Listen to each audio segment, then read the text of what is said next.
We were just getting started. So are we gonna, do you want to start with the minutes? Or Sure. do we move on to Tyler or just do the minutes?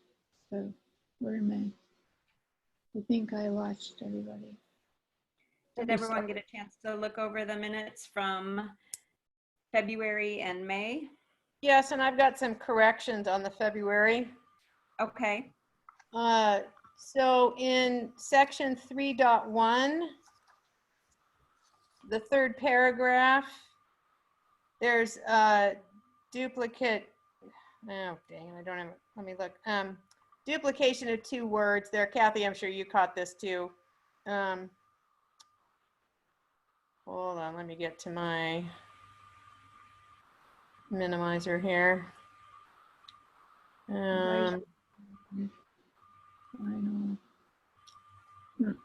Oh, I see what you're getting at, Heather. Thank you. Can you just give the 2 words? I forgot to write them down.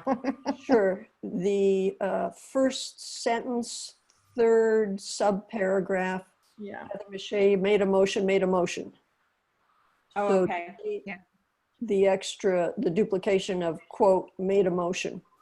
Okay. Right. Thank you. It adds a made a motion and I forget that it does that automatically. Oh, okay. And then there was one other item also in the February section 4.4. Okay. And the wording is it goes into last timetable ... March 12th. It was talking about the census. And it was, to spread the awareness beginning March 12th to April. I wasn't sure, did we need this is a moot point now, but did we need a date or was it April 1st? Well, April 1st was the day to count people on. So I think it probably was April 1st. Okay, so we just need to add the first 2020 Okay. on there. Did anyone else see anything in the minutes that you felt needed to be? I was wondering whether it might be appropriate to show in 2.1 the amount that the Friends are trying to raise. Okay. Yeah. That's good. That's good just as a point of record, even though we totally went way beyond. Yes.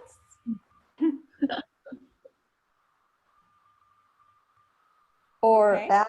add a reporting parenthetical there that they succeeded, because I don't know that our notes reference the fact that they completed the task and were supremely successful. Right. But they hadn't in February yet. No, city but we council- don't have it in any of our other notes either, so we could add it tonight, I suppose. City council did talk about it at their meeting, and we just talked about it today. So I feel like, I don't know if we need to add that information because we didn't know that when We did it. Yeah. Yeah. Okay. So I have a question here, which is, are these minutes supposed to stand on their own with someone just reading library minutes, or are you expecting them to also read city council minutes?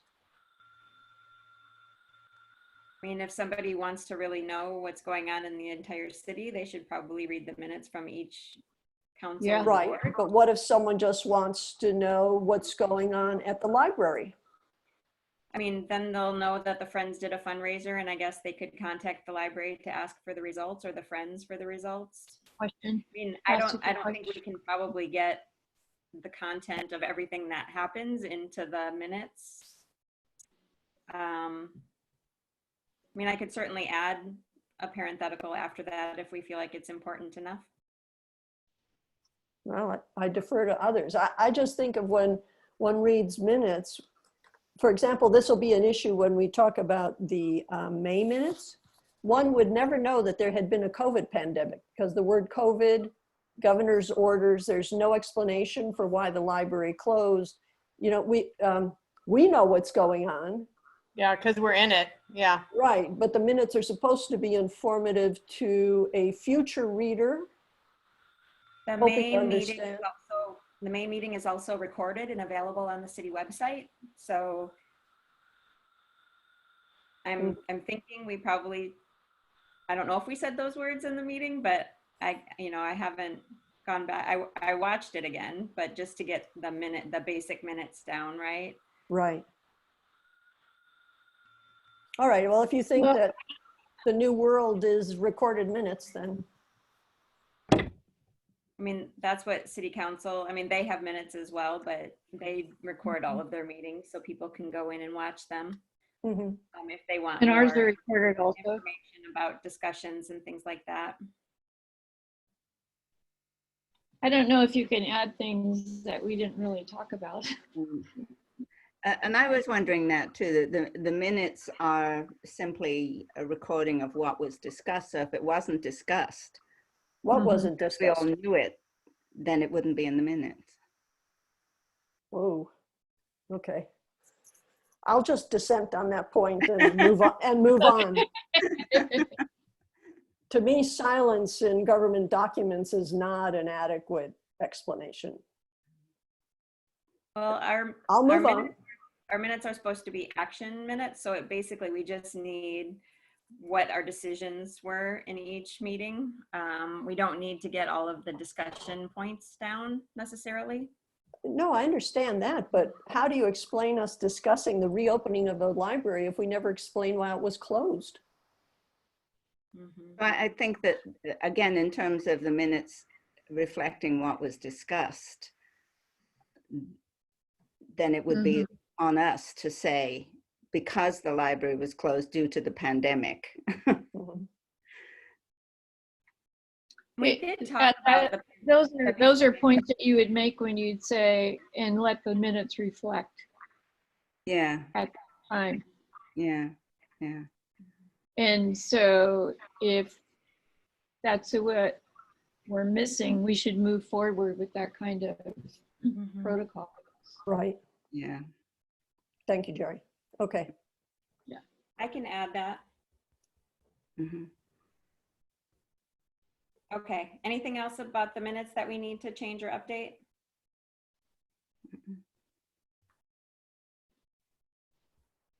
I'll move that we approve the February, whatever day meeting minutes February 5th, yeah. as amended. Mhm. Of So who 2020. What year are we? Yeah, So February, Heather, whatever, 2020. I don't have the date in front of me again, but Jerry, did you second that? Yes, I did. Okay, All those in favor, say aye. aye. Aye. Is there any opposed? Okay, they're approved. Let's see, then we have the minutes of May, correct? yes. right. September.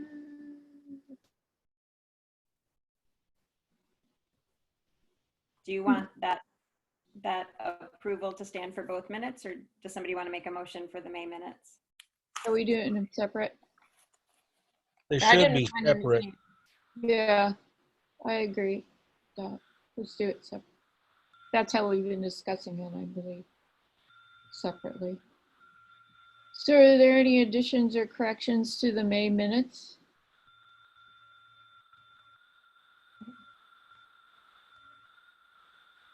So does someone want to make a motion? Yeah, I'll move we approve them. I'll second it. Okay. All right, All those in favor? say Aye. Right. Are there any opposed?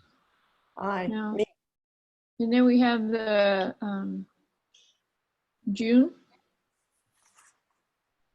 I don't have, those were the only 2 minutes we needed to approve. Yeah. Oh, okay. Okay. Okay. So what is next here? We are, I was gonna ask, On mine, when I open up the documents, the right-hand side is cut off. About probably half an inch of the words or an inch. Is there something I'm doing wrong? Are you opening it, opening the PDF? I've opened both PDF and HTML, and everything is cut off on the right-hand side. Huh. Probably have Hmm. magnification on, Dale. Oh, I had that one time. I took a couple of shots and it went away. I don't even know how to change the magnification, but I'll deal with that later. I'll talk to Sarah. I don't want to take up meeting time for that. Sometimes if you push print within that document, it'll come out whole. But I don't know how you. Yeah, that did it. Okay. You can also do Control minus, Dale, to lessen the magnification, make it smaller, and Control plus to make it bigger. Oh, Well, okay. shoot. You didn't know you were going to get some computer training too tonight. Yeah. I'm loving this. Are we going to move on to the annual reports? Yes, and that is why Tyler is with us today. So thank you, Tyler, for joining us. I don't know if you all had a chance to look over the annual reports. Do you want me to pull them up on the screen as we talk about them, or do you all have them available to look at? I'd like you to pull them up on the screen, please. It'd be good. Okay. I need to remember how to share my screen. Tyler's the invisible man. I don't see him. I see Tyler. If Oh. you I'm here, arrow I move, promise. you see him. Yeah. Can you hear me? Yes. There he is. Yeah. Perfect. Mhm. I'll apologize in advance. I do have 3 small children and 2 dogs at home. So if you hear a lot of background noise, it can get a little bit loud sometimes. They're in the garage right now playing. But That's where you shut them. I've got to meet him. Just stick him in the garage. yeah, pretty much. Is there a bathroom out there? Yeah. No. But my oldest is a 4-year-old boy who thinks that everywhere is a bathroom when he There you go. to go. So, we'll just make do if we need to. All right. Sorry, I shared it, but I hadn't made it larger so that we could actually, so that I can There. see it on the screen. And hopefully you can see that well now. Yeah. Yes. Okay. So the 2 reports are the same. It's just for 2 different years. So the first report is for 2017, 2018. So there's our city population and our unincorporated population. So our total service population is 32,168 for that year. 33.1% are in the city and 66.9% outside of the city. Our board member makeup, we had 1 vacancy and we had 2 board members living in the city limits and 4 living outside the city limits. So remember, our board members should sort of mirror the city population and unincorporated population. So it's close to that. Yeah. Any comments about the population or board member makeup? No. Nope. Nope. So this is year 1 of the biennium. So we did have a starting balance this year, and Kathy asked me a question about our starting balance for 2018, 2019, and I didn't list one because in general, the city doesn't consider it to be a starting balance because our budget is for the 2-year period rather than 1-year period. So this would be our starting balance for that 2-year period. But you do have 2.5 there on the 2017-18, which does show a 1-year ending balance. So don't you have to carry that over into 2.1 in the following year? Otherwise the numbers, I mean, aside from the fact that they don't add up, as you pointed out, You So- note in 2018-19 that it's year 2 of the biennium. Right. And, I let Catherine know. So in 2.18, it says that this number should match 2.2, and it doesn't because of the beginning balance. The beginning balance is also in the total revenue. So I let Catherine know. So once she resolves that problem, I'll figure out. Tyler, would you say from an accounting perspective that I should list the beginning balance for 2018, 2019? So I assume that in these reports, I mean, you're just looking at starting balance, revenue, less expenses, ending balance, correct? And this is the first time I'm really diving deep into them, and I apologize for that. But I think that it would make sense in this visual to include that ending balance as the beginning balance in year 2.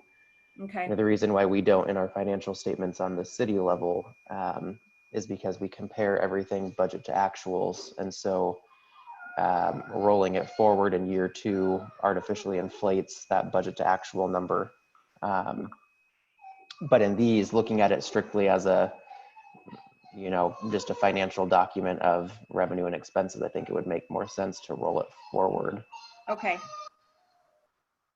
So I will make that change. I did let Catherine know about the discrepancy, and she said that she would look into it more and figure out if they wanted us to, in the instructions for 2.2, say don't include the starting balance, or to make the calculation come out correctly, because I basically put the numbers in and then they calculate the totals. So Yeah, so are they just going off of what the audited numbers that you present to them? yes. Okay. Other Yeah, than, go ahead. I was gonna say, you and I might want to just circle up later to maybe dive into that a little bit more. Yeah, I don't want to say for sure that it should be rolled forward, but I think just at first glance, that would make more sense to do so. Okay. Which presents an issue when you're going off of our audited financial numbers, because we don't do it in the financial report on the city side. Right. But let's Okay. chat about that maybe later this week or early next week. Okay, sounds good. Any other questions about the revenues?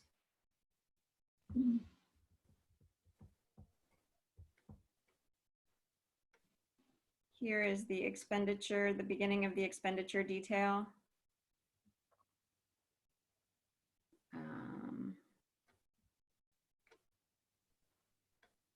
So this So is they all base- consolidated, right, Sarah? Pardon? This is all consolidated, the 2 libraries. Yes, this is Sandia and Hoodland together.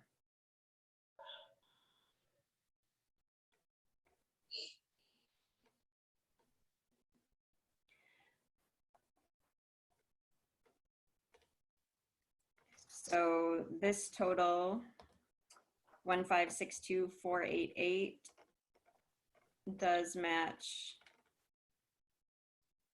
1562487, just because yeah. of the rounding up or down, depending on how their calculations worked it out. So, but it's within $1.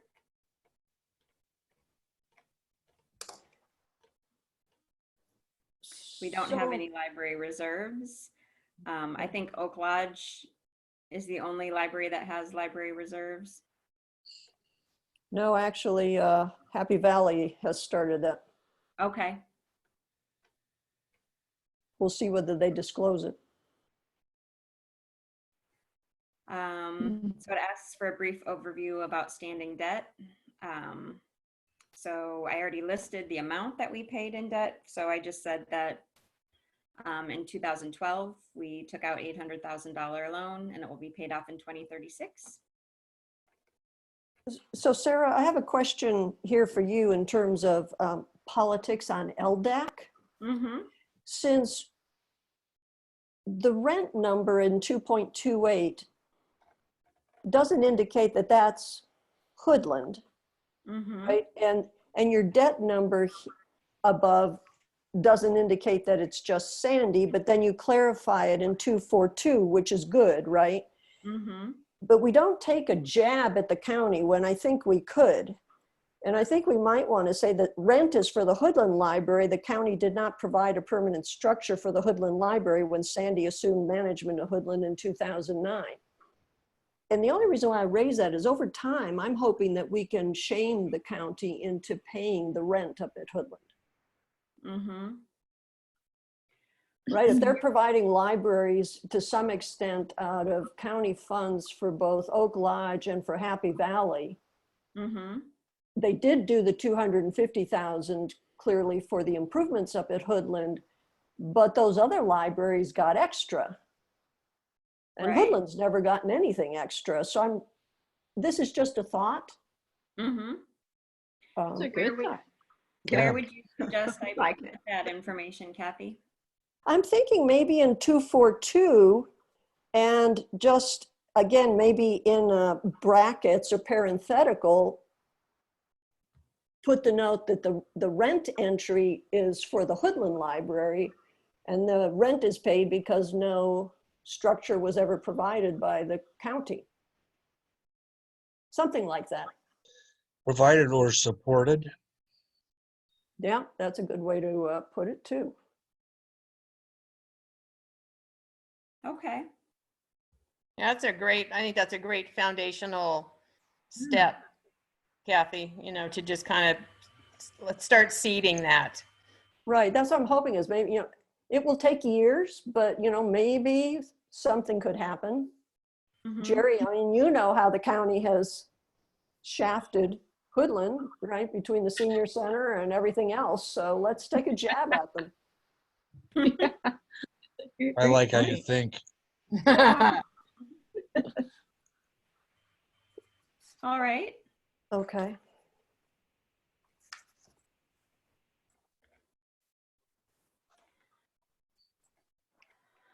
So here are our allocated costs, and these are, of course, based on a formula that all departments pay into. And the Mm. formula is more complicated than I understand it. Tyler, can you explain the current, I put down the methodology that's listed in the budget. So I'll preface with this methodology has been in place for longer than I have been with the city. And so we have continued to use that methodology in the most recent budget. However, the city manager and myself are exploring avenues to update the way that the cost allocation works. So it will likely be different in the next biennium. Just keep that in the back of your mind as you listen to the next set of information that I'll provide.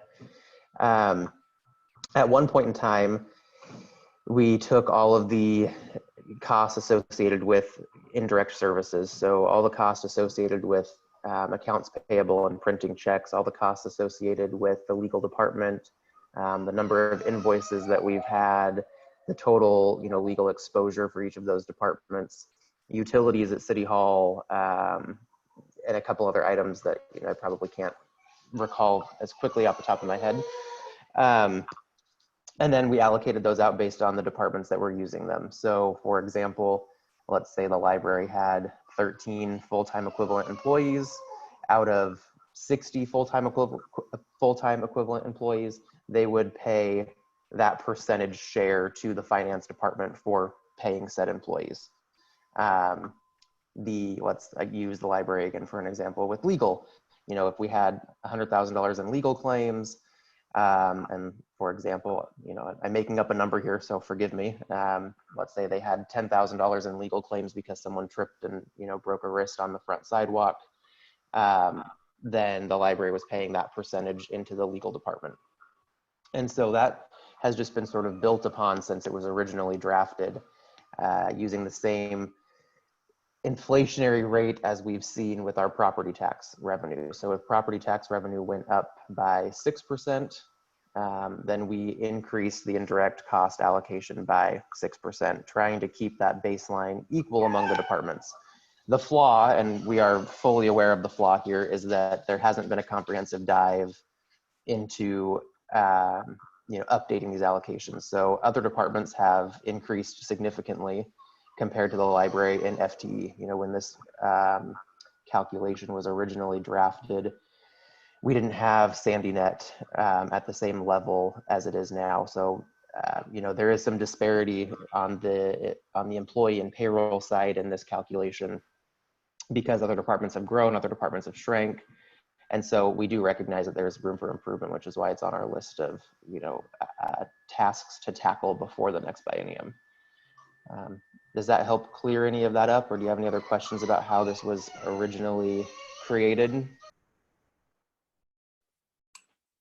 I would like to know whether the city, Tyler, has any other funds that it receives that are of the same nature as the library district revenues. In other words, specific use covering an area greater than the city. That's a great question. And the short answer is no.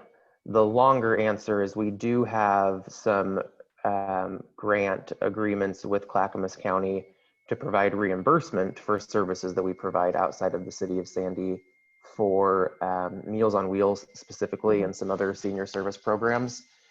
But again, those are reimbursements. Those are not just, allocated revenue.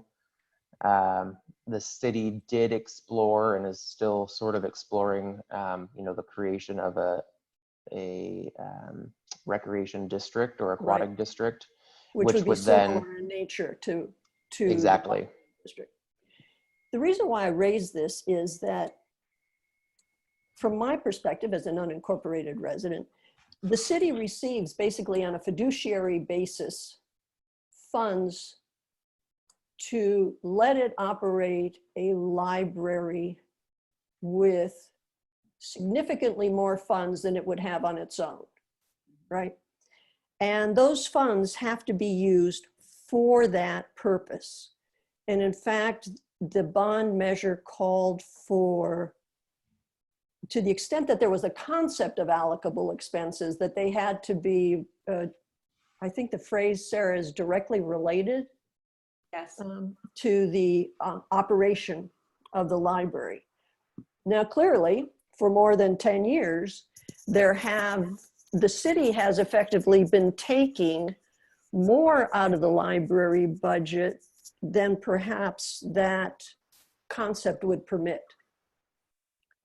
And it seems to me that going forward, the city, in thinking about the library, needs to take the unusual nature of library district revenue into account, that it really should be a separate line item. It should not be treated as part of the general fund.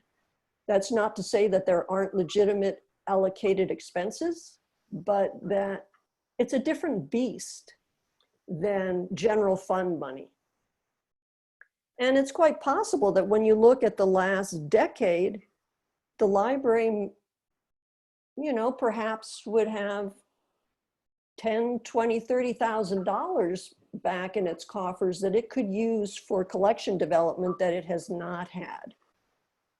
And as budgets get tighter and tighter going forward, I think it will be incumbent on us as an advisory board to make sure that the funds that the library is receiving are used for that purpose. I know that's a speech, but it does go to this question of us being able to explain to LDAC what portion of funds perhaps have been misallocated, which I realize is a politically difficult question. So what I will say is I think there's definitely a reason or a good argument to separate the library out into potentially a separate fund or a different tracking mechanism than being incorporated into the general fund of the city. Mhm. And I say that because there is a dedicated funding source outside of general revenue, property tax revenue, that funds it. I think from another practical standpoint, there would be the same argument to be made for our building department as well, because state law does dictate that revenue brought in for or from building permits has to be used for, you know, the operation and implementation of a building department. Mhm. So there's some good arguments into doing that. Historically, you know, we lumped as much stuff as we could into the general fund for ease of access. It's one less fund to create. It's one less thing to monitor. You know, as the city grows, though, there is definitely a good reason to explore separating it out and having a better tracking mechanism in place for that funding and showing the library as sort of a standalone operation. You know, I don't have 10 years worth of numbers in front of me. I did pull up the last 2 bienniums plus the current biennium just to look at what the city allocated to the library fund from general revenue, and then what the city essentially took back in direct service charges.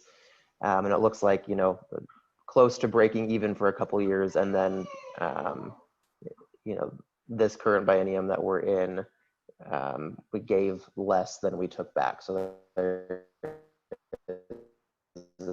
Oop, I'm losing you. Is that me? No, I lost him as No, well. I'm losing him too. Tyler, come it back. was a negative. Oh, can you hear me now? Yeah, Yeah. sorry. Yeah. Sorry, We missed your explanation for the current biennium versus prior bienniums. If you could repeat Got it. that, please. I can, and you know, give me just a moment. I'm going to switch to a different room that I think might have a little better connection. Okay. Hold on just a second.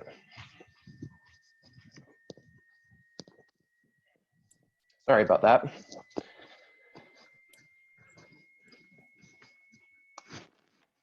Can everyone hear me now? Yep. Yes. Perfect. Hey, Tyler, Yes. I know with the police department, we created another source of income off of a direct assessment on citations.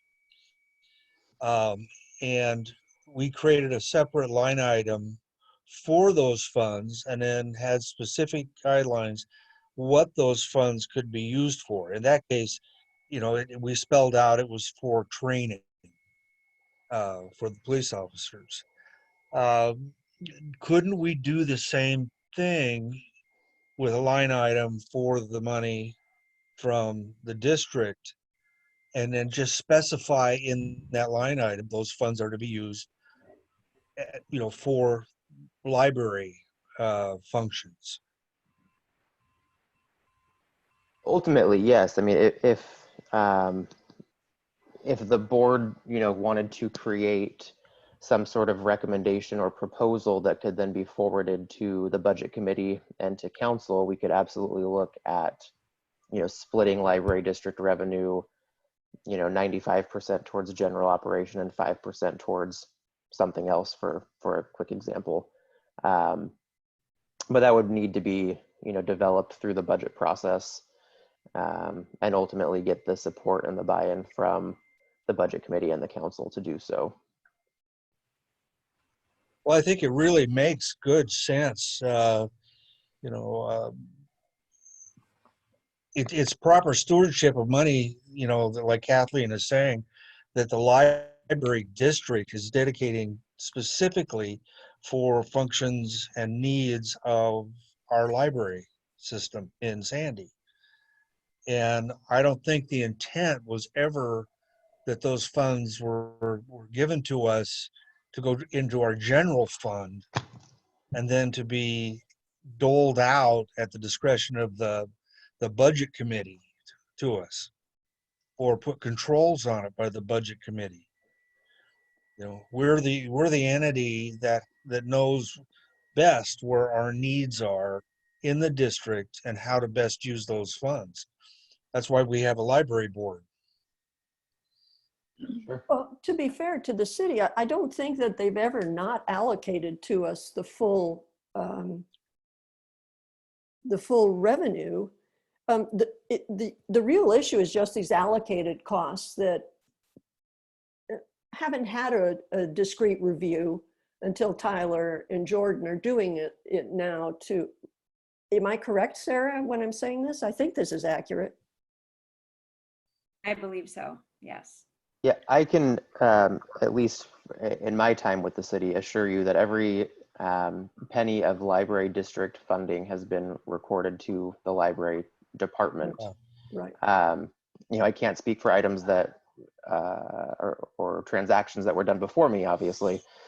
But I would have expected if there was ever a point in time when that didn't occur, it would have been caught during an audit. We do have our annual audit, and it's extensive, and Sarah is aware of how extensive that can be sometimes. So, I would imagine that would have been caught, but if it wasn't, I can't speak to that in prior years. But I would like to jump back to my explanation I was giving before I lost my internet connection. So, it looks like for prior bienniums, at least the prior two, the money that was given to the library from the general fund and then allocated back to the general fund for those indirect service charges sort of broke even, a couple $100, up or down, but generally speaking, in an accounting sense, with these large numbers, it broke even. The current biennium, though, it does appear that the amount of money that the general fund allocated the library is less than the chargebacks that were charged for those indirect services.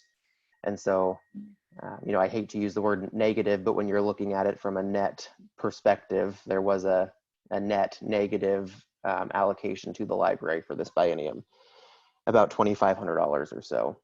But Tyler, the money that is allocated from the city to the library is to pay off the loan, because city council ultimately decided that we needed to take the loan out and said that the city would pay it off. So that is the reason that the library gets money allocated back to us, is the loan. Right. Which the loan is significantly less, the annual debt service on the loan is less than the money that you receive from the general fund, though. Right, but if you subtract the debt service, then that makes the amount given does not cover all of the allocated costs by. That's a great point. Thank you for pointing that out. You're right. So we're running in the hole here, and Yep. then the allocated costs could probably be, I'm just tossing a number out here, right? But I could imagine that they would be $20,000, $30,000 less per year. I doubt that the library consumes 30 hours of legal assistance each year. I find that really hard to believe. So, when you cut at these things, other than finance and IT, which clearly are related, although as you point out, may need to be recomputed to take into account current procedures, that's a lot of money lost. Even $5,000 means 5% of Sarah's collection purchasing. Not insignificant. Absolutely not insignificant. And I think that, is part of the reason why this is a real push from Jordan and myself as well, to get this figured out and a updated and cleaner allocation method going into the next biennium, because the library is not the only department that has a valid concern about these. There's other areas that are other departments that need to see an update as well, because they may or may not use legal as much, or they may have grown in full-time equivalent staff. I understand the sense of urgency with the library department, or library district rather, more of a sense of urgency there, because there is a direct funding source that is essentially sort of paying for some of these costs, and using those funds appropriately and as is it the agreement that the library, that the county library district created, whatever the right terminology for that document is, ensuring that those funds are spent appropriately. Right. So is there any chance of an adjustment within this biennium? I think that the likely no. at least from an initial um, gut reaction of a response, only because that then filters through every other department. So, you know, if we were to recalculate and reduce what the library paid for legal expenses, we would also then have to go in and recalculate every other department and what they paid, because the legal budget has already been set, and, you know, we're burning through that with all of the legal expenses that we have.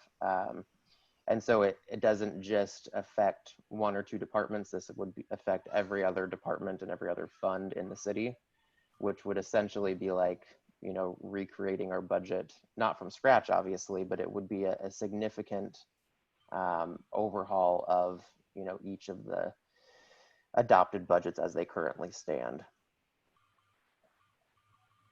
Now, what I will say is, this summer, as Jordan and I work on updating those, you know, allocation costs, if we see something that's just totally, you know, I'm making up numbers here, so don't quote me on any of this, right? But let's say we're working through this and we see, holy cow, you know, the library should really only be paying $96,000, not $150,000 a year.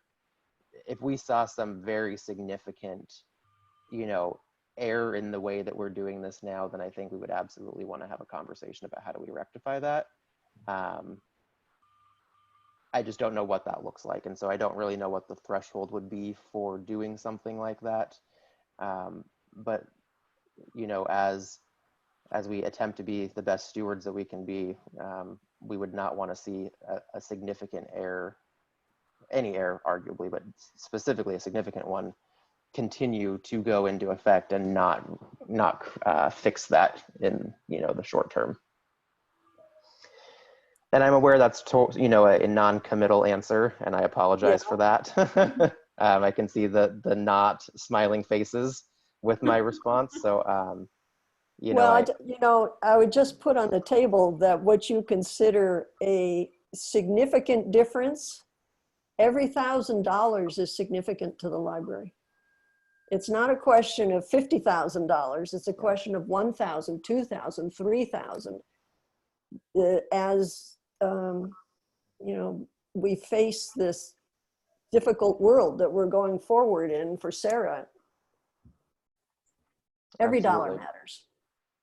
No, I understand that, and you know, I wish there was an easy and short answer, as I know the board does as well, especially with, you know, the delay of the task force and really the momentum that was needed to sort of dive into the district funding as a whole, not just specifically in Sandy. And so I'm hopeful that we can get back on track with that, and then also get some of these other items that we've talked about adjusted to be accurate, so that there is no question of, you know, each department paying their fair share for the services they use, and not overpaying for services they don't use. Good. Any other questions for Tyler or thoughts about the allocated costs?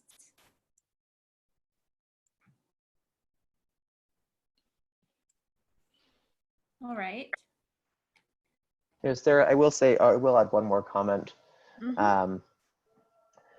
Something that we could also explore with the library, because they do have their own dedicated source of funding, is sort of maybe trying to back into a number. So let's say that, you know, the library, if they were their own entity, completely separate from the city, they would have to pay finance costs somewhere, whether that's, you know, an accounting service or a payroll service. Right. So that number, we're going to figure out what that number is, and they're going to pay that, no questions asked. And then, you know, just try to back into it a little bit better to have a hard concrete cost that we know are actual true costs no matter what, instead of a sort of hypothetical, 2 years ago you used this amount, so we're going to extrapolate that into the future. Right. Because I think there is a good argument, you know, the library doesn't use a lot of legal services. Very rarely, I think, Sarah, correct me if I'm wrong, do you reach out to the city attorney? Yeah, once or twice a year. Right. So I think, you know, there is a valid concern that I totally understand and appreciate with some of those expenses. You know, IT does it really cost the IT department or the city more by having, you know, the library users on our network? Probably not as much as we allocate out at first glance. You know, we try to make it equitable, but, and share that cost among everyone. But does it really, when you start looking down at the small details, does it cost the city that much more by adding the 15 users at the library? Or should that IT cost maybe be shaved down a little bit? Right. You know, so I think that there is absolutely some ways that maybe we can separate out the library indirect service charges and not use the same methodology that we use for other departments, and just be cognizant of the fact that they have a different funding source, and with that, just being mindful of how we spread those costs out. So again, not a detailed or very official answer, but I do think that there's other ways we could get creative and try to back into a number that is appropriate. Mm-hmm. And that makes sense based on basically the contract, the intergovernmental agreement that we have, you know, to run the library, says that we should only be paying direct costs. So if we looked at what it would really cost, it might make some sense to do that. Yeah. I think the other thing we could also look at too is separating out the transfer that you get for or from general revenue, and maybe have two line items: general revenue dash debt repayment, so that we're clearly identifying what the city is transferring you that's going to debt. Right. And then general revenue administrative costs or administrative support. And then so we can clearly see, you know, on a financial report, this is how much the city's paying for the debt service, and this is how much we're contributing towards the operation of the library. Right. And just kind of clean that up a little bit more. That's a good idea. Very desirable. Yeah. Great. Taking some notes as we go through, so I won't lose some of these talking points. Okay.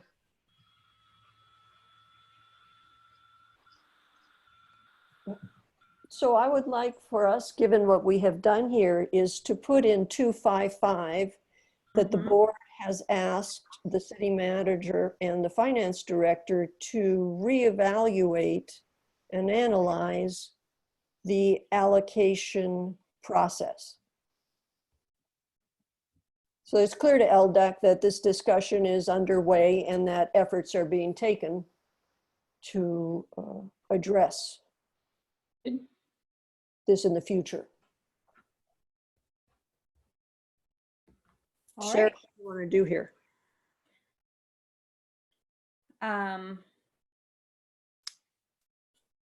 Do you want to craft the statement that will go in there right now? Do you want me to craft it?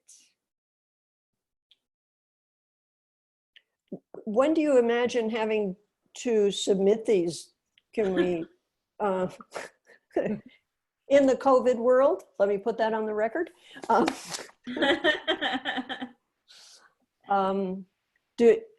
Do we want to look at this again, or should we try to come up with something today? I think we could probably look at it again. Kathy, did you get the email that went out to LDAC members? The one earlier in the week that just said, we'll meet sometime in the future and we have no idea when? Yes. Yeah, I got that one. Okay. I think they're thinking to hold off on meeting with LDAC until we can all meet in a room together. Did that sound like what you read? Yes, it did. And I thought that was surprising because they're holding the Gladstone and the Concord Library design sessions with Zoom meetings. Right. But I don't think I got that email. no, that was just LDAC. It wasn't the task force. Yeah. The task force is in Never Never Land. Yeah. I mean, the task force unfortunately didn't even get off the ground enough to get basically a chair assigned and things like that, which is, I think, why the task force is currently not meeting, because we don't have a structure yet to meet under. And they didn't want to do it virtually because, you know, nobody knew each other even in the room. So they were hoping that at the second meeting, people could get to know each other a little bit better and we could do nominations for the chair and then vote on a chair at that second meeting, which never happened. There's also talking about structure too, as far as prioritizing the areas of focus and so on. Right, right. But LDAC certainly, I mean, everybody already knows each other. We have a chair. So I don't know why LDAC wouldn't meet virtually. And I don't know, Kathy, if you want to send a message to Al and ask him as an LDAC member. Okay, I can do that. But so in the meantime, I guess we could just say something along the lines of the board has asked the city manager and city finance manager to analyze and reformulate the allocation formulas for the next biennium to cover directly, what's the phrase, Sarah, directly related costs, or to Direct service costs? be limited to direct service costs? Actually, I can look let's up. do this separately, and I'll draft something and we can consider it for next time. That sounds great. Okay, then we can make sure Tyler's happy with it too. Yes.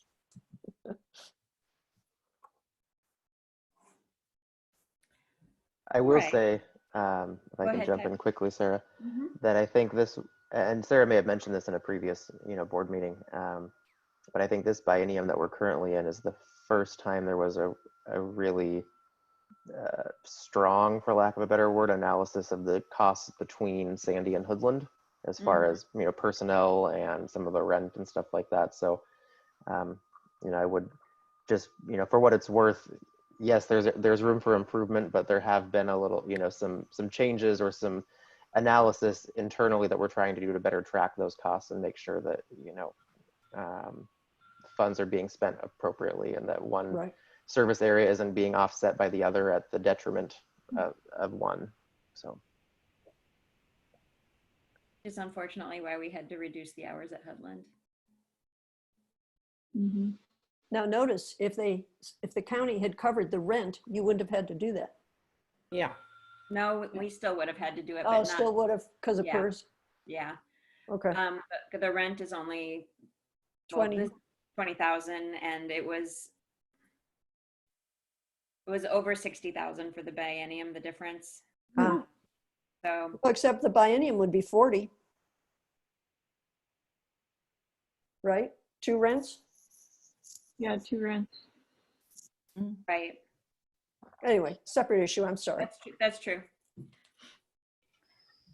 All right. But yeah, the Sandy service area was supplementing them by over $30,000 a year is what I mean. Ah, okay. Yeah. Here is the information that I put in about Sandy Friends of Library and Hoodland Friends of Library. So I did them differently because the Friends of Sandy Library says that they will allocate up to $12,500 a year. So I didn't put the actual amount that we spent in the given year. But for Hoodland Friends, we asked directly for funds, and we asked directly for funds for both the libraries ultimately. But the Hoodland Library was easy to figure out how much we spent in a given year. I could go back and get the amount that the Sandy Friends actually gave the library, which is less than $12,500, if you felt like it was important. I guess my question was, whatever numbers is within 2.9, right? It's within fines, fees, and donations. Some of that money is from the Friends of the Library. Right, okay. But the Friends of the Library also writes direct checks to most of our presenters and things like that. So Oh, some of it is in the library budget and some of it is not. Mm-hmm. oh, so maybe that should be stated, is that they also separately support certain events at the library. I guess, I'm sorry, I'm confused. So I mean, the money that comes in donations is basically reimbursing the library for things that we spend, Right. that the Friends give us. So it should be a wash basically in our budget, right?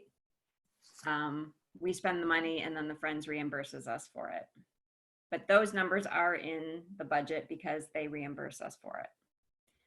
The money that they just write checks for the presenters doesn't show up anywhere in our budget. Oh, Oh, so I think that should be made more evident, even if it's just a round number, saying that in addition, we get this benefit from the Friends of, at least Friends of Sandy Library, right? Right. I mean, that 12,500 includes everything. So they don't give us money so they give us, they support us up to $12,500 a year. And that includes the checks they write directly to presenters and the money they reimburse us for supplies for programs. Oh, I see. All right, so that 12.5 is all inclusive, Yes. but not all of it is in 2.9. Yes. Okay, all right, I understand now, thank you. want that Yeah, in there? Some of it is indirect costs or reimbursements? Reimburse, that 12,000 reflects reimbursements as well as direct payments from the Friends? I could say Something- that it includes reimbursements for supplies for programs as well as direct checks to presenters if you want me to. Yeah, I think we want to be careful that somebody doesn't read this and goes, oh, we've got this 12.5 coming in, so we can minus that off of what we're getting in the regular budget. Mm. Mhm. This is completely outside of the budget, and it's just it's repaying direct costs to programs which are basically not predictable.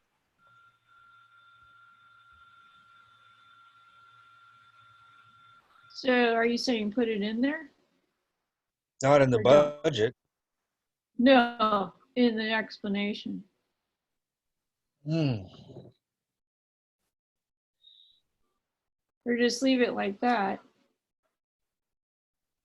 I think because it says to support Sandy Library programs, and it's directly tied to Friends of the Sandy Library. That sounds good, kind of like how it is.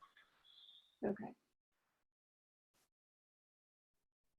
And it's tied to the active fundraising issue. That pretty much covers how those monies show up and why they're there and what we do with them.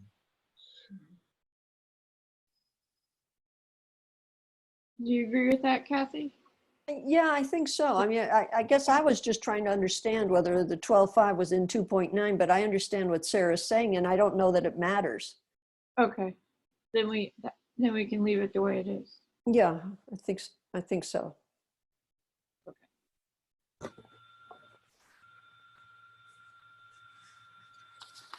Crossing out my notes, saying don't do that.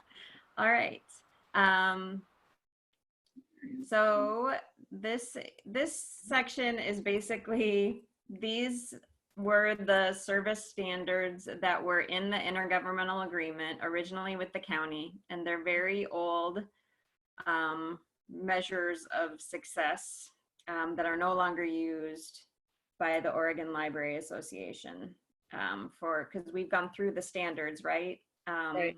And they're very extensive and they don't have any numbers in them basically to tell you what to do. So, but these are still part of this process because that is our intergovernmental agreement. So it has our library open hours for the week, and that includes Sandy and Hoodland, right? 99. Mm-hmm. Does the library director have an MLS? The total FTE. total staff with an MLS and the threshold level, the number of volumes owned and the threshold number of volumes owned. So those threshold were what we were trying all to reach. So we are above the threshold on all of those standards.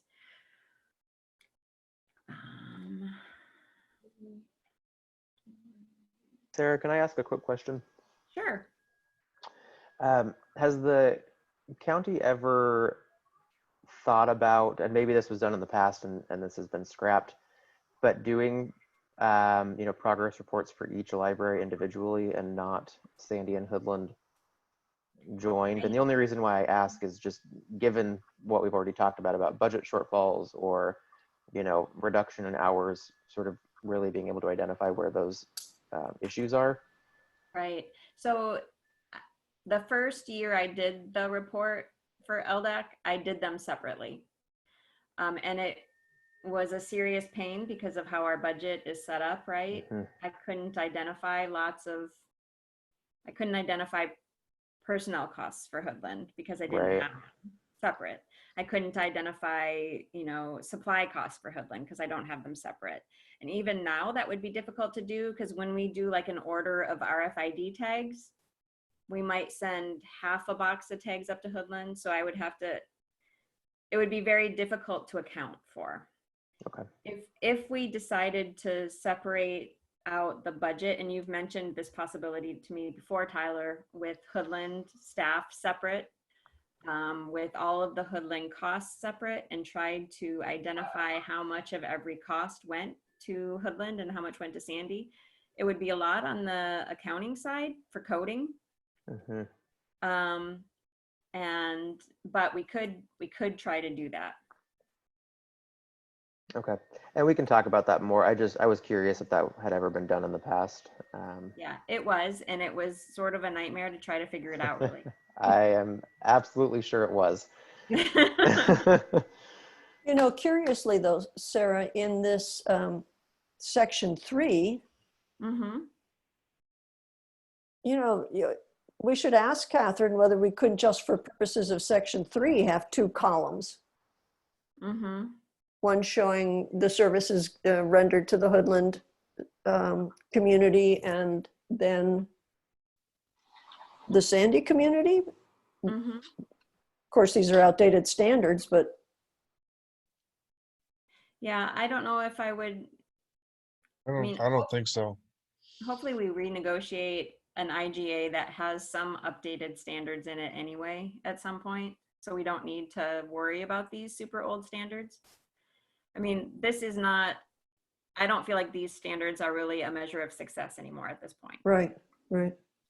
The other thing is, once actually it started this fiscal year with the consolidated Gladstone Oak Lodge Library. Maybe this will be an issue where these combined libraries need to report in a slightly different way. It might Right. come up. I would think it would, going forward. And Right. I should probably have a conversation with Mitzi about how she plans. I mean, although she probably has 2 separate budgets. I don't know though. I'll have to check and see what they've done, what they're doing with their current budget for Gladstone and Oak Lodge, if they're keeping them separate or if they're tracking them together. Right. She will have the same issue Yes. reporting out.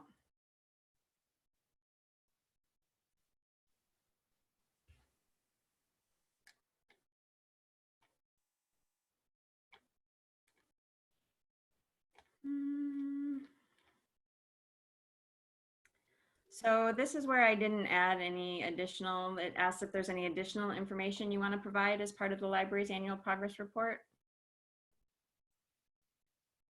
I was just wondering whether you wanted to boast about your growth in programs that you were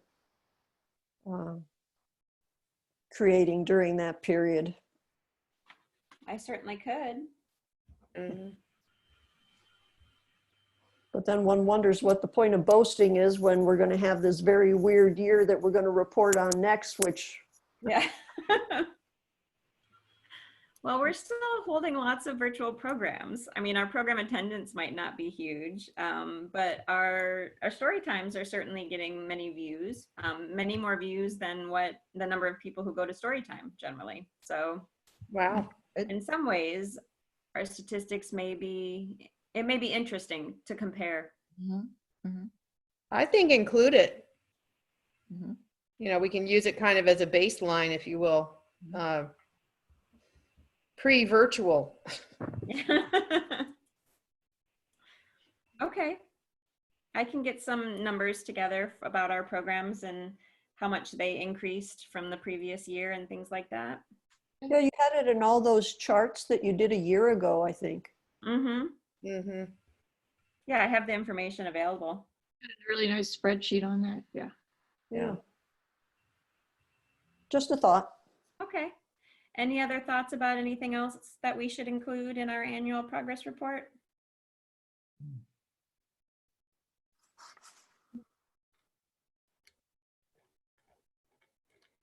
And I think the last page is just about who was the library director, who was the LDAC representative, who was the library board chair. Mm-hmm. At that,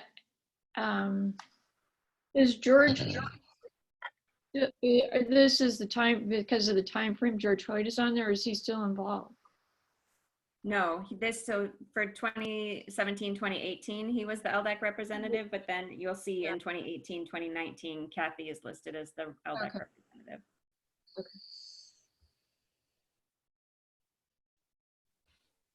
And I think that's the end of the year. So is there any reason that we need Tyler to stay as we go through our 2018, 2019, or can we release him to go spend time with his family? Mm-hmm. I would release them because all my comments are exactly of the same nature, right? It's just a repeat of the format and the issues that we had in 17, 18. There's nothing different in 18, 19 for me. All right. Well, I will say thank you for having me. Your concerns have not fallen on deaf ears. It's something that, you know, we definitely want to make sure we address and have those appropriate allocations in place and a good, you know, baseline going forward so that the library is as successful as possible with the revenue that they receive from the district. So we will keep you in mind and do our best work to make sure that it is updated appropriately. Thanks for being here, Tyler. Yeah, thank you for Thanks, having me. Tyler. Thank Have a you. great night. Thank too, you very Tyler. much. Thanks.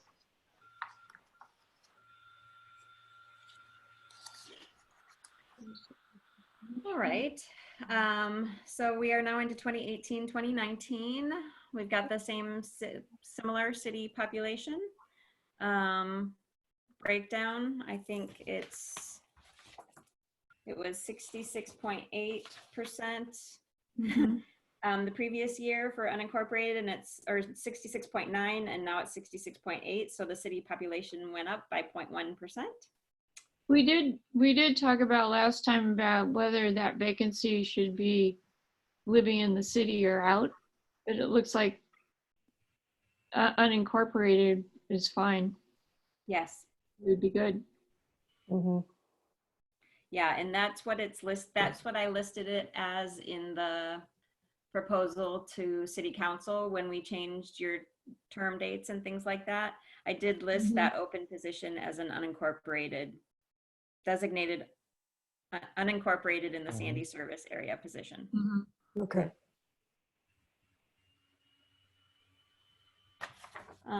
And the board makeup for both years was pretty much the same. We had one vacancy and the same.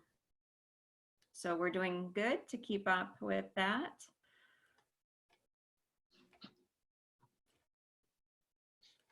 So here's where I didn't start with the starting balance, and Tyler and I will have more discussions about how we should formulate that. I think his comment about the auditor, this wouldn't match with what the auditor thinks of as the library fund.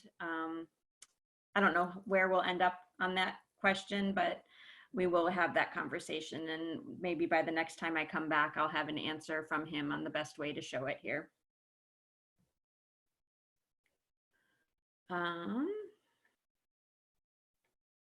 So this one, the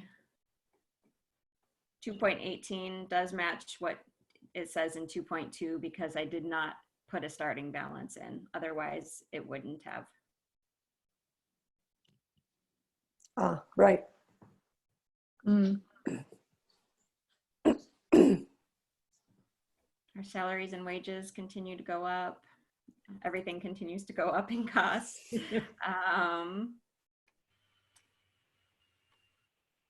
And this 2.38 does match with what's in 2.3, 1570417 and 1570416, just based on how they calculated it.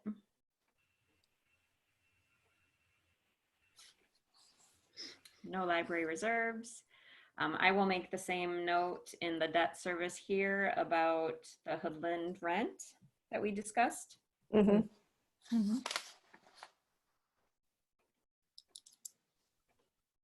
And the same note in 2.55 that Kathy and I come up with. Right.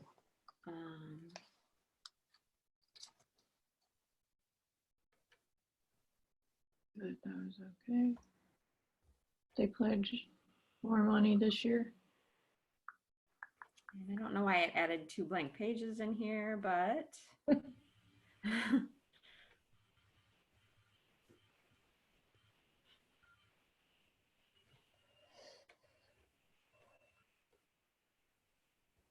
and then I will add the program information for this year in as well, so we can compare those at the next meeting. I mean, you've seen the numbers anyway in comparison to one another, but it'll be another showing of it. Sarah, was Library of Things done by all the libraries or just some of the libraries? Just some of the libraries. So you could also add that. That's true. Let's see.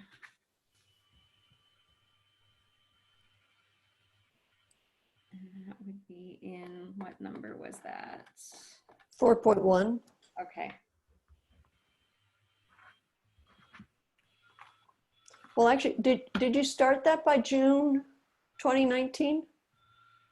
It was in the fall, I think. Yeah, that would be in the next progress report. Okay, so never mind. Good point. I'm writing it down for 2019, 2020 though, so that I remember. Yeah. Yeah, good plan. And in that, as long as you're doing 1920 there, remember the Friends purchase of all new computers and printer. Yes. Mm-hmm. Pretty amazing. Yeah.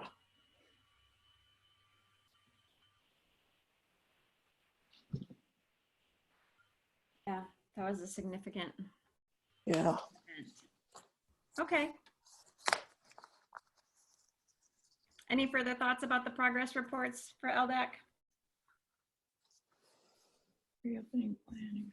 Thank you very much for reviewing them.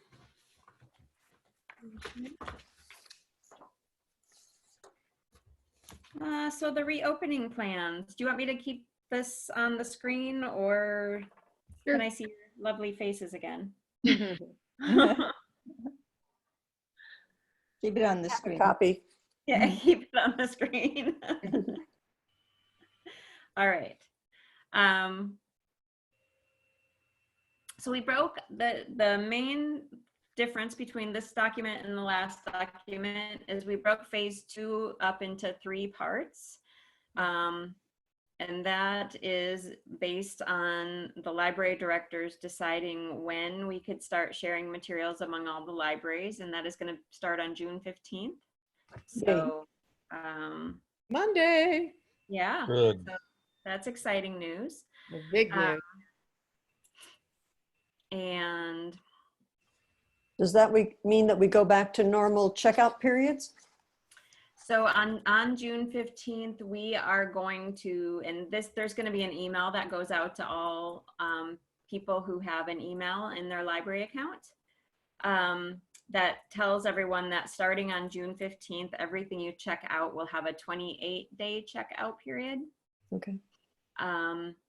So everything that's currently checked out is going to be extended until July 15th.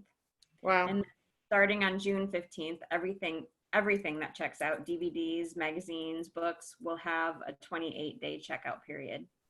Okay. And that is basically just to try to simplify things and make it easy for people to sort of ease back into using libraries if they're going to be using libraries, but trying to get materials back in a somewhat timely manner to Right. try to get through the hold queues. I want to say just a little personal thing. I am absolutely loving these longer checkout times, I gotta say.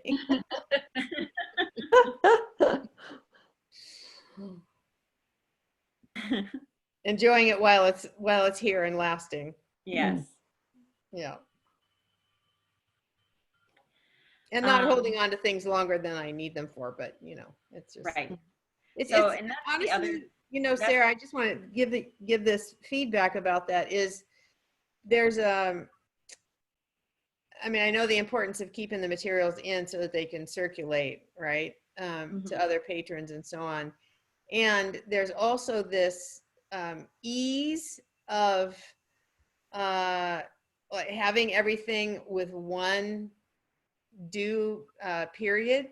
yeah. As far as there's not the breakdown thing, it certainly lifts kind of that, oh crap, I forgot to renew my magazines, or whatever, which during Corona times, as I'm calling it, has really been it's really added to ease, Good.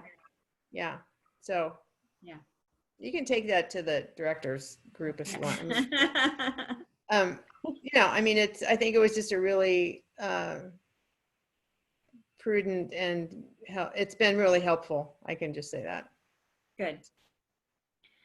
It does. We are going to start encouraging people to return their items, however, if they're done with them. Before, we were sort of discouraging people from returning items, right? Because we didn't want to quarantine a whole bunch of items, but we're going to start quarantining a whole bunch of items, and we're going to encourage people to return them so that we can get them checked in 4 days later and into the next person's hands. Yeah. I had a question right there on the encourage families with kids, only one person enter the library. So if somebody brings they have a grade school kid and a middle school kid, does that mean dad sits in the car with one of them and the grade school kid he goes in by himself? No.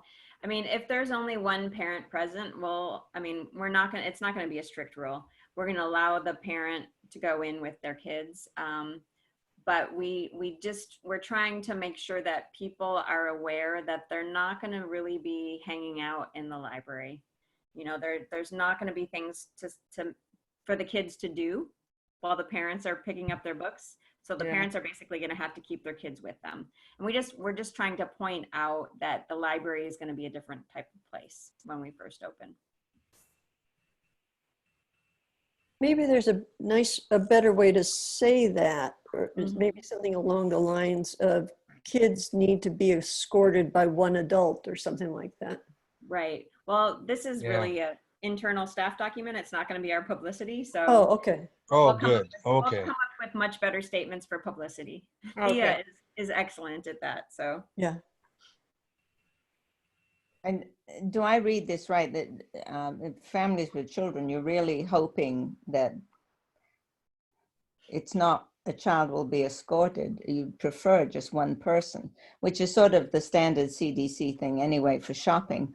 Not that I see it terribly well maintained as entire families come walking through maskless in a number of stores, but that's the goal, right? That it's really just one person pick it up for everyone else where possible. Exactly. Yeah, So, just with the overall intent of keeping the number of people coming in reduced, the minimum. Right, yeah. Yeah. I mean, if we have a family of 4 come in, that's one family, you know, taking up 4, possibly 4 families' spots ultimately. Yeah. They were gonna pick up items for everybody in the family. Yeah. Yeah, and it may be, I mean, you probably have the wording that you're looking at already, but you know that there's maybe a designated family member that's going to pick up items or something like that. Mhm. Mhm. Right. Yeah. I'm writing that down in case Thea doesn't have it. Mhm. Sarah, oh, what accommodation will there be for evening hours for people who are still working? Or will it all be daytime, or will you have, you know, maybe one weekday night and then Saturday? Right now, we're planning on all of our open hours being between 10 and 6. I mean, mostly because we will have curbside service on Sunday and Monday. So, and we're going to be open 5 days, right? We're going to be open Tuesday through Saturday. Hoping that if you work Monday through Friday, you can come to the library on Saturday. Or if you work Tuesday through Saturday, you can at least get curbside service on Sunday or Monday. Mhm. I mean, we're only ever open until 7 p.m. anyway, so I feel like it's only reducing it by 1 hour. Except that when you alternate the computer hours and the 4 hours, you really only open the 4 hours for purposes of pickup?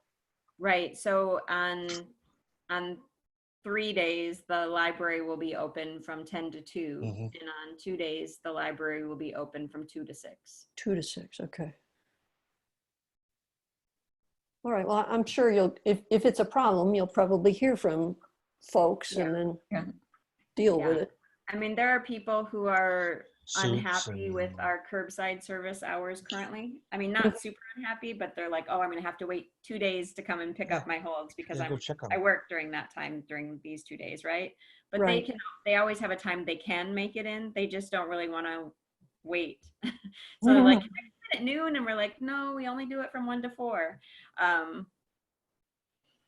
But so far we haven't found anybody who can't figure out a time to come in to pick up. So Mhm.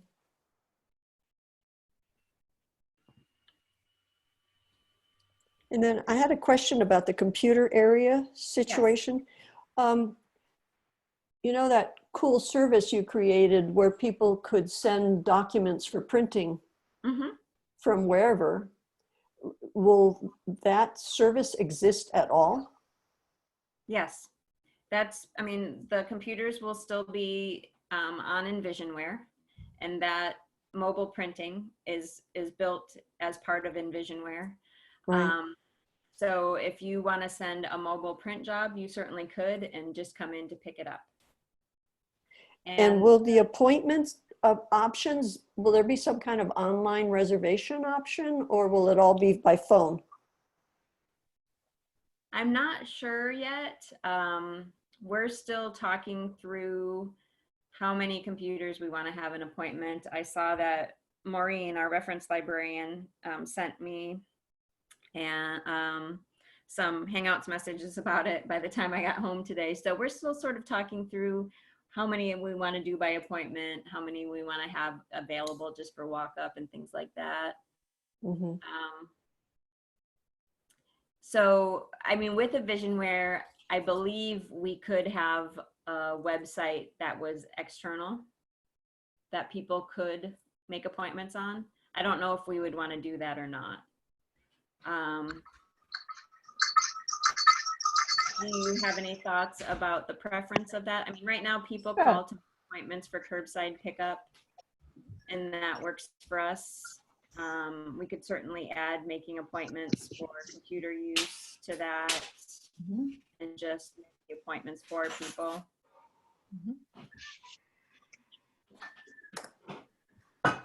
I don't know. My sense is that the computer usage is different than picking up. You know, if someone knows they have to do something and they're wondering whether they'll get access to a computer or not. Mm-hmm. Having an online reservation system might be desirable, but then some people might hog it. So I'm not sure. Yeah.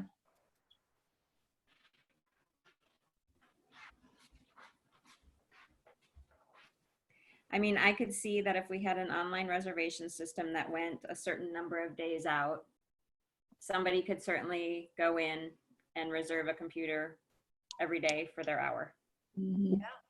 Mm. which then means that other people wouldn't have access to it.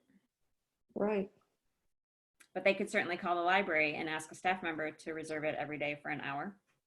Yeah. Yep. They might not feel as good about doing that, but Yeah. Some of these things you just don't know until you try. right. It's you don't know what the behavior is going to be. So, And hello, I mean, Blanca. See Blanca joining. Hi, Hello, Blanca. Blanca. I joined this long time ago, but I'm sorry I came in a little bit late. The babysitter didn't come on time to pick up Yeah. the kid. Yeah. But yeah, I was trying to ask questions, but with my phone, I mean, I was not allowed to do that. But yeah, No. no. hello, Blanca. I can't see you currently, but we're looking at my screen. But it's nice that you joined us. Yeah. So Yeah. we're currently talking about. So were you here for most of the meeting? Yeah, I saw half of the what was the guy? I mean, that he left. Tyler. Uh-huh. Yes, yeah, I listened to that, and then I think half of it because I came in here at 5:40 something. Okay. Great. Mhm. Yay. Mm-hmm. Mm-hmm. Well, Yeah, so there. I'm sorry, Sarah. Yes. I have a question. So with Okay. all these things, with starting phase 2 on Mhm. June 15, I was wondering, what are you guys gonna do with the activities outside the library? So phase 2, phase 2 part 1 is just filling holds from all library collections and encouraging returns through library book drops. So we're not going to be allowing anybody into the library for phase 2 part 1. So in phase 2 part 2 is when we would begin allowing people into the building. So do you mean the literacy and STEM activities at Vista mainly, Blanca? Yes. Yeah. So we're still not going to be doing any programs in the library during phase 2 part 2. So I would think we probably wouldn't go to Vista to do the programs there either, Okay. which is unfortunate. Yeah, but And why would that be, Sarah? Ultimately, because we would have to be social distancing. And most of the programs, especially the ones at Vista, are very hands-on programs. I mean, we're not going to be doing story times in the library, for the same reasons. It's difficult to get kids to socially distance.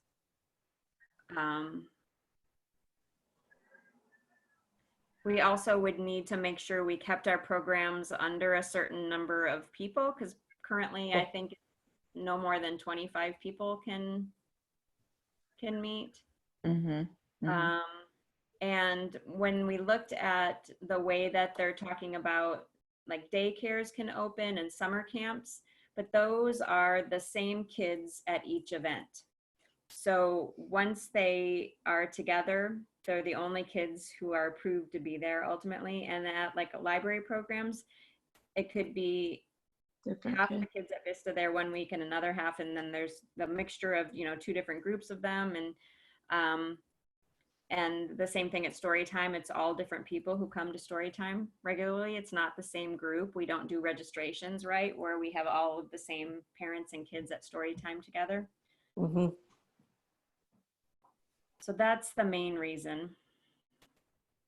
But ultimately, we're not going to be able to do any programming in phase 2 because the community room will be used for computers. So that is another reason. Mm-hmm. But I mean, that's not a reason we couldn't go to Vista. But we're not going to be holding any summer reading programs this summer, any presenter summer reading programs. So we're not going to be, I don't think we'll probably be holding any library programs until sometime maybe late fall at the earliest. Okay. Well, maybe you could do a virtual Vista. You know, Katie is putting together weekly activity bags for summer reading for Vista. Mm-hmm. She Oh, that's could nice. certainly, once the activity bags are in the kids' hands, she could certainly do a program with one of the activities or something like that to try to, but then that requires an internet connection.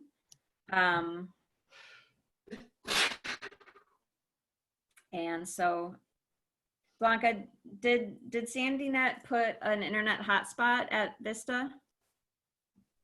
Well, yes, they actually gave us these T-Mobile spots from school. That's what we are receiving, but we have to return them during this week or the next.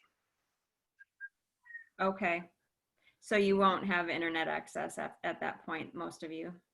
Exactly. But then I was, I don't know if it's a different, you guys work differently because NAS, I don't know if you guys ever heard about, it's the summer school in NAS school. And then they said that they were going to talk to the Sandy High School or something like that, and then let them know that we were going to keep the Chromebooks and then the internet too. They were going to pay for it, but we were not going to return everything because the kids were going to be having some summer school. So they were going to work things out or something like that. So probably if they let us keep it, we might be able to have some internet and then a Chromebook to work with it. Okay. That'd be great. Yes. So we may be able to do some sort of virtual programming then if that is the case. So I will have Katie, and is Sylvia in those discussions, the manager at Vista Apartments, Blanca? No, not that I know of, but I can talk to Katie and give her the information Okay, of the people from NAS, and then she can talk to them. perfect. Mhm. That would be a great alternative. Yes. Did you have any other questions, Blanca, from earlier in the discussion? No, I don't think so. I read everything. You send me the email, so I try to read most of it. So yeah, I think we're good. Okay, great. Any other thoughts about the phase 2, part 2 plan? Just the title. The title of phase 2, part 2? No, just the title of the document. It should say COVID pandemic reopening plan. There you go. Okay. Yeah. Yeah. I can change that easily.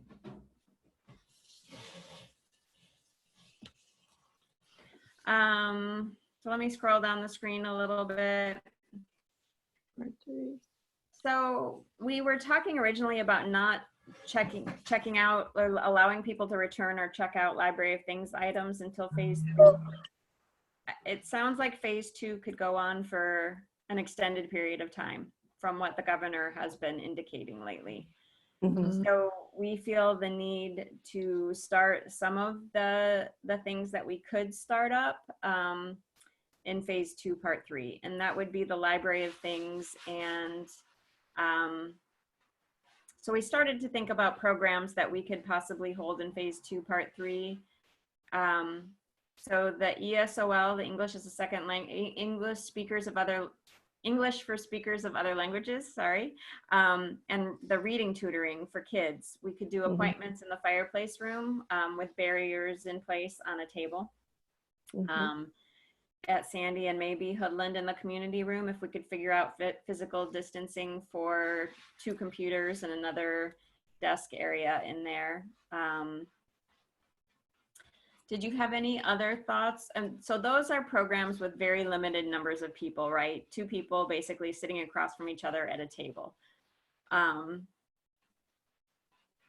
couldn't really think of any other programs that I felt like we might be able to reintroduce before phase 3. Well, the only thing I wanted to remind you of is the fact that there's one of the workers at Fred Meyer is an adult probably community college, maybe university, but probably community college, who talked about wanting to be able to have a place to come and study. Yeah. Mm-hmm. So, I mean, in phase 2, we are still going to be in the middle of the pandemic, ultimately. So, you know, a lot of libraries are uncomfortable even having computers available for people in a given space, just because you sit there for an hour, right? Mhm. And if you are an asymptomatic or pre-symptomatic COVID positive person, you could be infecting everybody else in that room. Which is why in the computer room, we're going to require people to wear masks. But that's also why we're uncomfortable having people stay for long periods of time in the library. So did the city council indicate that they would not support a mask requirement for general library attendance, even though retail organizations are allowed to make that a requirement?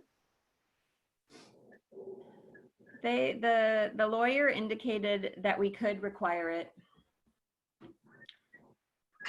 but then we have the problem of people being angry about it and taking it out on staff, and possibly having to call the police regularly. We are going to require a mask in the computer area because people are going to be there for that extended period of time, up to an hour, right? Right. But in the library, I feel like people are going to be there 15, 20 minutes at most. I don't know that I want our staff to go through the hassle. Our governor didn't say you had to wear a mask in public buildings, did she? No. See. In Virginia, that the governor said to go into any public building, everybody will wear a mask or you get a fine. Yeah. Right. I think you'd have to have the governor on your side to to enforce it, I guess. Yeah. Come out and say that. The two updates that I have that are fitting for this conversation is, number one, most of you, all of you, maybe have heard that that WHO, the World Health Organization, they've found that transmission by asymptomatic carriers is very, very, very minimal. So asymptomatic carriers, transmission is very minimal. So that's one thing. Is that they backed up on that, didn't they? First they said it. I thought that backed up also. Oh, Yeah. did they? Yeah. Oh, they rescinded that? They clarified it. Oh, Yeah. okay. They okay. Yeah. And then the Germans have been extensively studying the patterns in the virus behavior and so on. And their result that's really poignant is 80% of transmission is through the spittle. Yep. Giving us the, please wear a freaking mask. Yep. You know, so. Yeah, there's no doubt that the primary source of communication at this point is extended exposure indoors. Yeah. People in too close proximity. And clearly, everyone wearing a mask would reduce that. And I've seen a chart that reduces it down to like 1.5% chance of transmission if all parties are wearing a mask. So should you be COVID positive, pre-symptomatic, asymptomatic, whatever, if you sneeze or do anything or breathe or, you know, spit when you talk, you're blocked a huge percentage, and then the person on the other end receiving is also blocked, and that double block is extremely successful. I give you Taiwan and Singapore and Hong Kong and so on as examples of that, where it's culturally appropriate to wear a mask. So I personally find it enormously frustrating when I walk into stores and the majority of people are not wearing masks. And I walked into a Sandy business recently wearing a mask, and there were 5 or 6 people, not one of them in the store wearing a mask, which is fair enough, you know, but generally people will put a mask on when the customer comes in. And I literally looked and said, so I guess you guys are fine. We're just, you know, I'm protecting you. Hello. At which point they said, well, we thought you were robbing the place. You know, but I mean, it is difficult because it is a proven method. World Health Organization was incredibly slow. CDC was incredibly slow, but it is the thing that you could do. But it is, a private business has every right to insist upon a mask. I give Costco. Don't want to wear one. I'm sorry. There's the door. But you know, I do understand that a government building and a library is a very, very different situation, and it's unfortunate because it would help. So it is 6:40, just to let you know, and the next meeting on Zoom is going to start at 7, and they're probably going to try to log in a few minutes early anyway. So we sort of need to wrap up our discussion. Okay. And figure out, I'm sorry, I have somebody trying to cook in my kitchen currently as well. So there's a little bit of extra noise. It sounds good for later. Anyway, so we need to decide if we need to meet again to have more discussions about this before we do begin to reopen. So I did give the staff today a tentative reopen date for phase 2, part 2, and that was June 29th. Okay. So we do have a bit of time between now and then. We could certainly have another meeting in a few weeks to talk through some of these things a little bit more. And by then we may have, you know, updated information or changed what our plans are as well. Yeah, based on operating part 1, part 2, yeah, collect more information. Well, I don't feel the need to meet again necessarily before you start your process. You've kept us well apprised of what you're doing, Sarah. So I would agree. It's a very thorough plan. very. So if anything significant changes, if I just email all of you and ask for any advice on it? Sure. Yeah. Yeah. I think the key time to meet again will be once, you know, we get a little bit more under our belt time-wise of, you know, with how things are happening with the additional items coming from hold items, you know, coming from other branches and so on, so that we've got that difference in activity level where we may need to chime in a bit, but. Yeah. Let it operate for a while and see. Exactly. Yeah. Thank you for those words, Jerry. Like Lynn said, you don't know what the attitude or how the people are going to react. You got to get that piece. Yeah. All right. All right. It's very overwhelming to me. I'm gonna stop sharing my screen now. If I was a library director, I would just lock the door. You know what's really bad is that this is the moment that you're just really happy you're retired. Isn't that true? Oh my God. yes. I have to say it was very easy to close the library. I mean, I thought it was difficult to make the decision, but it was much easier to close the library than it is to try to figure out how to reopen it. It. Yeah. That's pretty obvious. Really difficult. Really difficult. So are you going to set a tentative date for July, or do we wait until you tell us that you'd like to reconvene and then you can just do a doodle poll again? I mean, we could try to meet, let me see. So it would be 3 weeks from today. Our normal meeting date would be July 1st. We may have just opened to the public at that point, so we may want to wait a few weeks past that to see how it goes and if there are any things that come up for us. I think we might have some things that we need to address with that increased activity, and it's like, decisions to make or changes, tweaks to the plan for the reopening Right. portion. Yeah. I think the staff is doing very well out of everything. I mean, I don't know if everybody's going to be around the 4th of July weekend. Does anyone have any big plans? None that haven't changed.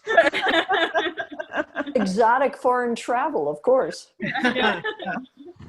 Don't laugh. I still have a trip booked to the UK and Greece for September. And I just can't believe there's any way it's going to come off. You're hanging on to that. Well, actually the airlines are not making it easy because of sort of how they've set it up, and it's so far out, it's September, but right now British Air was supposed to be begin operation of that flight on June 1st, and they haven't even started it, but it's not like they're saying, well, we don't know if we'll have this flight. So, but I will tell you that Greece has done a brilliant job of managing COVID. They really, they've gone through a decade of austerity, and the politicians just said, our health service cannot stand, it'll collapse. And everybody took all the necessary precautions really early, and they're really a success story. Now, what happens when the tourists start to come from other places? That's a whole other issue. Anyway, I am anticipating that will be a trip that does not happen. Well, What are you thinking, Sarah? get to that. I need to look at the schedule in iCompass to see who has meetings when. So it looks like generally there are meetings the 2nd and 3rd Wednesdays of the month, which makes it difficult. So we would have to plan for a different time like we did today if we were going to do it the 2nd or 3rd Wednesday. So maybe I should just figure out, this sounds like a good time to have a meeting. We've got enough to talk about, and do a doodle poll to get everybody's input on when they can make it. That sounds Yep. good. Yeah, Sounds sounds fine. Okay. Okay. Okay. I Thank move you we very adjourn. much for your I'll input. second. Okay. It's nice to see your face, Blanca. Yeah. Yeah. I'm just listening to all of you. It's fun. All right. Thank you very much for meeting, and I will let you know the next time we're going to meet and try to figure out when it'll be. Okay. Ready? Thanks, everyone. Sounds good. Bye. Thank you. Take care. Wish you Goodbye. luck.